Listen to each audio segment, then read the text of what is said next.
Quando eu te perguntei quais foram os momentos mais difíceis da sua vida, você não falou sobre você. Você falou sobre o outro. Qual foi o momento mais difícil da sua vida? Da minha eu comigo? Você vivendo.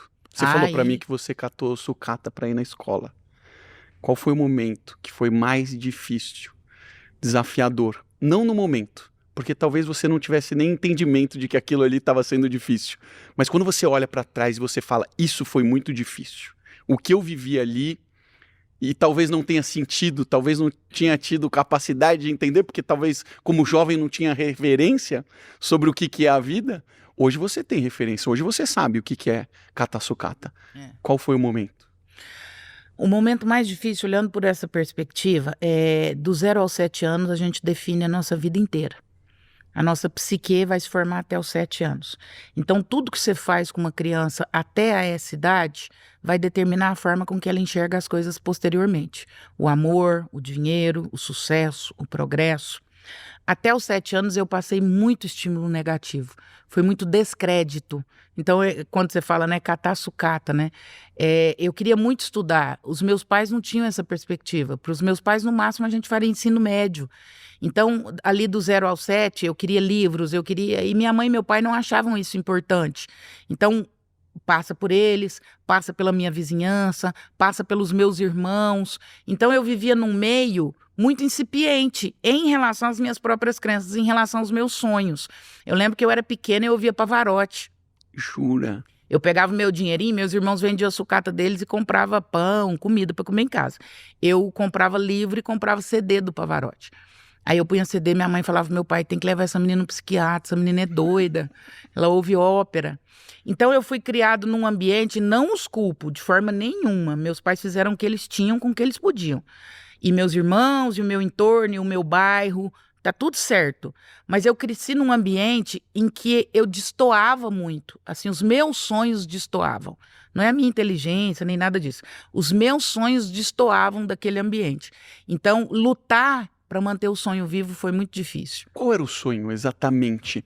A sua condição era uma condição difícil? Vocês eram pobres? Como era a sua realidade? Nós éramos miseráveis. O que é ser miserável? Como era a sua casa? O que vocês comiam? Pra você ter ideia, meu pai era policial militar. Meu pai sempre teve 2 trabalhos. Ele era muito esforçado. Então, num dia ele trabalhava 12 horas, no outro dia ele tinha outro trabalho. Meu pai fazia colchão de capim para vender. Nossa. Meu pai mandava trazer da fazenda um caminhão de capim.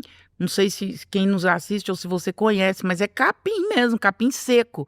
E aí o cara derramava aqueles capim lá na porta da minha casa e a gente passava até 2 horas da manhã, a meninada toda, e meu pai e minha mãe levando o capim para dentro.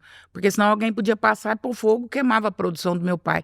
Então a gente amarrava aqueles capim lá, levava para dentro. Então assim, comida, o que a gente comia? Meu pai comprava arroz, feijão, sabão em pó, negócio de lavar. Legume, verdura, carne, era o que tinha.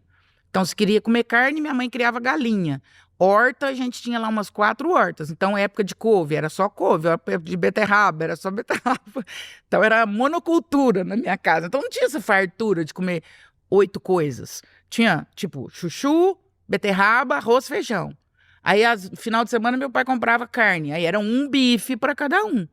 Não existia, ai, como tanto de carne que eu quero. Então, realmente, era uma vida muito limitada. Mas isso não foi ruim, não. Eu falo que faltava tudo. Mas... Isso foi o motor para os seus desejos, os seus sonhos?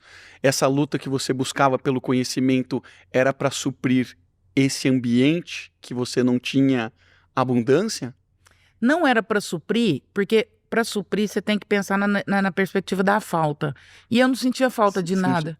Você estava feliz, estava bem. Era maravilhoso e eu voltaria para esse lugar de novo e eu faria a mesma história. Porque a gente não tem referência, né? A dor que a gente vive, a gente fala assim, tá ótimo. Mas a ausência de recurso financeiro nesse sentido de comida e essas coisas não foi ruim. Não te incomodava? Não. Faltava tudo, mas não faltava carinho, respeito, companheirismo. A minha infância foi maravilhosa. Mesmo na dificuldade não tinha essa... Eu não seria a mesma pessoa se eu não tivesse passado por isso. O meu sonho lá, que eu falo que o ambiente às vezes sufocava, era sonho assim, por exemplo, eu sonhava com isso que eu vejo hoje. Com pessoas ouvindo verdades que libertam, com pessoas conhecendo, podendo estudar, podendo comprar muito livro, os meus filhos podendo estudar, pessoas podendo adquirir conhecimento. Então era isso que era o meu sonho, assim. Eu sonhava com isso, em estar falando para multidões e gente falando, cara, eu ouvi isso que você falou e mudou minha vida. Então era isso que eu sonhava.